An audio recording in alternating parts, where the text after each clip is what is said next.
Eh bien, bonjour et bienvenue dans une nouvelle vidéo de l'Académie du Web Design.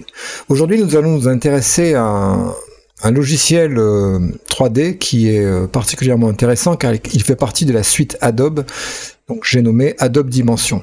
Alors, on va voir dans ce logiciel, on va faire une première approche de ce logiciel et voir comment on peut l'utiliser pour améliorer nos rendus en web design et surtout comment créer des objets en 3D de façon à pouvoir les importer dans nos mises en page sur nos sites internet. Alors on se retrouve tout de suite sur Adobe Dimension et on a donc accès par défaut à un écran qui nous permet d'apprendre le logiciel. On a un certain nombre de tutoriels que je vous conseille de suivre parce qu'ils vont vous donner les premières étapes importantes de la gestion de ce logiciel-là. Mais globalement, à partir du moment où je crée un nouveau document, j'arrive sur l'interface principale du logiciel. Alors cette interface se constitue de trois parties bien distinctes. La première partie, c'est la partie de l'interface que l'on va retrouver à gauche de l'écran. On va y revenir. La partie centrale représente la vue actuelle sur le monde 3D qui pour l'instant est vide. Et la partie droite de l'interface va nous donner, donc va s'adapter suivant les éléments qui seront sélectionnés. Elle va nous permettre de modifier certains paramètres des éléments sélectionnés. Pour la partie gauche de l'interface, on va retrouver, en plus de la barre des outils qui sont complètement à gauche, une série de paramètres qui vont concerner d'une part les formes de base qui sont à notre disposition, on va retrouver aussi les modèles de base qui sont livrés par défaut avec Adobe Dimension. Ensuite, on va retrouver les matériaux standards d'Adobe. Alors, c'est des matériaux qui sont optimisés, qui sont d'un rendu assez intéressant. On va également trouver des matières substances, donc qui proviennent de la suite Substance, donc qui sont des matériaux beaucoup plus intéressants que les matériaux standards. Et pour finir, on va retrouver ce qui va concerner l'éclairage de la scène elle-même, puis l'éclairage de l'environnement. Et enfin des images qu'on va pouvoir mettre en fond de façon à créer nos différents rendus dans le système 3D. Alors au milieu on retrouve l'interface principale. Alors sur PC notamment on peut faire un pan, enfin une rotation de la caméra avec le bouton droit et en appuyant sur la molette de la souris on peut se déplacer dans l'environnement 3D. On a également les mêmes raccourcis qui sont accessibles sur l'interface des outils. On va pouvoir faire la rotation, on va pouvoir se déplacer voilà, en hauteur sur la scène et on pourra également jouer sur l'alignement à l'horizon et sur l'outil d'enroulement de la caméra qui nous permettra de faire une rotation de la caméra. Donc le principe de fonctionnement de la partie conception, c'est là où on va mettre en place nos différents éléments. Ensuite, on va avoir donc un onglet rendu, et dans cet onglet rendu, c'est ici que l'on va calculer les images que l'on aura mises en scène dans l'onglet précédent. Alors, il faut noter que Adobe Dimension, contrairement à d'autres solutions comme Blender ou Cinema 4D ou 3ds Max, etc., ne propose pas vraiment d'outils pour modifier les objets. On peut effectivement les étirer, changer leur principales caractéristiques en termes de dimension, de taille, etc. Mais c'est pas un système, un logiciel qui va nous permettre de modifier la structure des objets eux-mêmes. C'est-à-dire que si je prends une forme de base, par exemple, je vais prendre un modèle. Donc je vais prendre par exemple une boîte comme celle-ci. Voilà, donc là j'ai la boîte qui apparaît à l'écran. Donc là avec mes outils je vais pouvoir sélectionner, donc pouvoir me déplacer uniquement à la souris, de façon à trouver le bon angle de mon élément. Cette boîte là est constituée de deux parties, finalement la partie ficelle ici, qu'on peut désactiver d'ailleurs, ici, et la partie boîte elle-même, et donc là on voit que la partie droite de l'interface s'est adaptée pour me proposer, si je désactive par exemple ceci, voilà, la partie droite se met à jour pour me permettre de modifier des paramètres de position, de rotation. Je peux utiliser le gizmo ici également pour pouvoir bouger mon objet. Alors je peux mettre évidemment plusieurs objets dans ma scène. Donc là par exemple c'est clair que cet objet là on devrait plutôt agrandir la taille par rapport à la boîte, comme ceci. Voilà, donc je mets en place en fait mon système. Alors je vais mettre tout ça sur une table. Voilà, donc là j'ai mis la table. Alors je vais dézoomer avec la souris de façon à monter mes informations, mes différents éléments pour les mettre sur la table elle-même. Voilà, comme ceci. Comme ceci. Voilà, donc c'est une petite table. Donc là, bref, je crée mon image, l'image telle que je souhaite l'avoir calculée. Alors je peux déjà effectuer un rendu. Si je vais sur l'onglet des rendus, je calcule la qualité. Alors évidemment, ça va dépendre de la puissance de votre ordinateur ou de votre carte graphique, mais on va pouvoir globalement avoir une qualité faible sur un format soit PSD, soit PNG. Donc je clique sur rendu, et là, on va avoir le rendu de la scène qui va être calculé. Voilà, donc avec une qualité intéressante, on est sur un système appelé le Ray Tracing, donc c'est vraiment des systèmes qui sont utilisés par beaucoup de systèmes 3D aujourd'hui. Donc voilà, j'ai établi un premier rendu. Alors évidemment, on va vouloir jouer sur les matières qui constituent cette scène, parce qu'on voit que ma boîte est bien texturée avec du papier craft, bon, ma boîte cadeau, mais par contre ma canette d'ailleurs est beaucoup trop grosse, donc on va un petit peu la réduire. Je vais la réduire voilà, sur ce mode-là. Voilà, donc on va voir si je veux texturer donc cette canette, eh bien je vais avec les filtres pouvoir n'afficher que les matières. Donc on a les modèles et les matériaux. On va prendre un matériau standard d'Adobe par exemple, et je vais mettre un plastique. Donc je prends la matière et je la glisse sur mon objet. Donc là c'est fait. Donc là j'ai mis une matière plastique, et sur ma table je vais faire une table en bois par exemple. Donc j'ai un bois de noyer ici. Voilà, donc le bois a été appliqué sur ma table également. Donc à noter que il faudrait peut-être que je descende un petit peu l'élément pour qu'il soit posé sur la table. Donc là c'est bon. Voilà. Et donc je peux relancer un rendu. Alors évidemment, avant de relancer le rendu, on va voir les possibilités d'éclairage, puisqu'on a plusieurs types d'éclairage. On a des éclairages directionnels, donc circulaires, carrés. Alors on a des paramètres qui nous permettent d'agir sur l'intensité. Là j'ai mis un éclairage carré. Je peux agir sur l'intensité de l'éclairage de ma scène.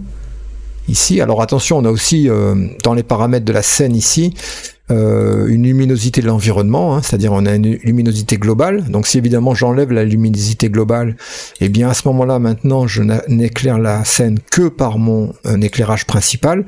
Alors on a des cercles, on a des formes, des tailles d'éclairage qui nous permettent, on voit d'ailleurs dans le reflet de la canette, de gérer l'éclairage de la scène avec un adoucissement des contours. Ça serait par exemple l'utilisation d'une softbox, donc ça permettrait de faker ça. Ici on a l'emplacement d'éclairage de la scène, donc on peut avoir quantité d'emplacement, donc tout se joue vraiment sur la lumière, comme ceci par exemple. Je peux rajouter plusieurs éclairages, je peux rajouter par exemple un éclairage à 3 points simultanément. Voilà, donc je vais pouvoir sélectionner les paramètres de chacun des points d'éclairage ici grâce à ces layers d'éclairage en fait, avec un éclairage arrière aussi. Donc je vais pouvoir gérer la position des différents éclairages. C'est l'environnement.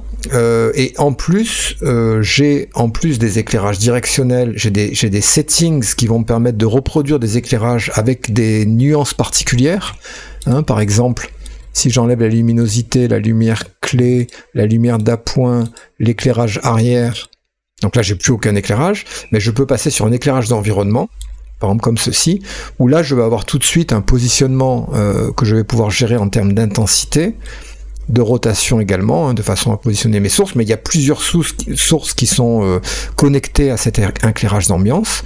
Donc là si je fais par exemple ça, je vais dans le rendu, je calcule ma scène, je remplace le fichier sur le disque, et là tout de suite j'ai un rendu qui s'opère, donc qui est quelque chose de relativement rapide à calculer, en tout cas en version rapide. Après évidemment plus on monte dans la qualité et plus le temps de calcul va être important. Mais on a déjà de très bons résultats comme ceci. Alors si je veux en plus de ça venir par exemple ajouter des textures différentes supplémentaires sur ma boîte, par exemple ici, eh bien je peux additionner les textures. Hein, si je sélectionne ma canette, ici j'ai dans les actions la possibilité alors de venir ici. Alors il faut que je sélectionne, puisque ça c'est un groupe, la canette, qui est constituée de l'anneau d'ouverture et de la boîte de conserve. Donc je vais aller sur la primitive boîte de conserve, et dans les actions je vais pouvoir supprimer des éléments, dupliquer cet élément, mais c'est surtout je vais pouvoir placer une image sur le modèle et jouer sur le matériau de fond en fait. Donc si je clique sur matériau de fond, j'ai le matériau plastique qui a ces paramètres là, hein, d'opacité, de rugosité, de métallique, de brillance, de couleur de base. Ici je pourrais très bien faire une couleur différente, hein, beaucoup plus foncée, comme ceci. Et on voit également que je pourrais utiliser une image à la place de la couleur de base. Donc là je vais garder la couleur, je vais monter le métallique, et la rugosité, c'est le blur en fait, hein, pour transformer ça en quelque chose de plus brillant, voilà, et de plus métallique, comme ceci. Et si je veux rajouter des stickers, c'est-à-dire par exemple une étiquette ou autre, eh bien je vais aller cliquer sur la boîte et je vais utiliser ici, sur la boîte de conserve, ici, placer l'image sur le modèle, hein, qui va me permettre de mettre une image. Donc là je vais sélectionner une image sur mon site comme ceci par exemple, et voilà, cette image apparaît sur le mesh en fait de mon objet 3D. Je peux bouger cet objet là où je le souhaite, je peux le diminuer en hauteur, je peux la diminuer proportionnellement, peux faire des rotations, bref je peux mettre autant d'images que je veux comme ceci, de façon à couvrir soit l'intégralité de mon objet, comme ceci par exemple, et ensuite je pourrais aller dans le rendu, recalculer mon image, voilà, et à ce moment-là j'aurai un rendu qui sera effectué avec l'image qui sera réappliquée. Alors je peux annuler le calcul, je vous montre aussi une autre possibilité, donc là je vais supprimer cette image et ne garder que sur la boîte de conserve l'image de fond, hein, qui va être en plastique. Donc je vais remettre la rugosité à 0 et le metalness ici, et la couleur de base je vais la remettre comme ceci. Dans les images que j'ai ici, que je peux importer aussi dedans, hein, évidemment je peux rajouter aussi directement ces images en tant que texture adaptée à l'objet. Donc là je peux rendre cet objet, voilà, complètement, enfin je peux le paramétrer comme je veux, comme ceci. Donc une fois que c'est fait, je rends mon rendu final. Alors je vais choisir soit une image au format PSD pour pouvoir l'intégrer dans Photoshop par exemple, et l'intégrer au sein de notre système, soit l'exporter en PNG. Alors PNG parce qu'évidemment on va avoir de la transparence, donc je vais garder dans cet objet uniquement pour vous montrer la boîte. Voilà, imaginons que cette boîte là je souhaite l'intégrer sur mon site internet par exemple comme ceci. Eh bien je vais faire un rendu de la boîte uniquement. Donc je vais faire un rendu au format PNG par exemple, hein. Donc là je fais le rendu.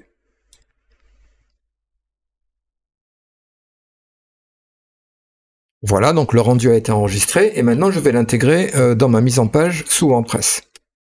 Donc là on se retrouve sur WordPress. Donc j'ai exporté le fichier PNG de mon paquet cadeau.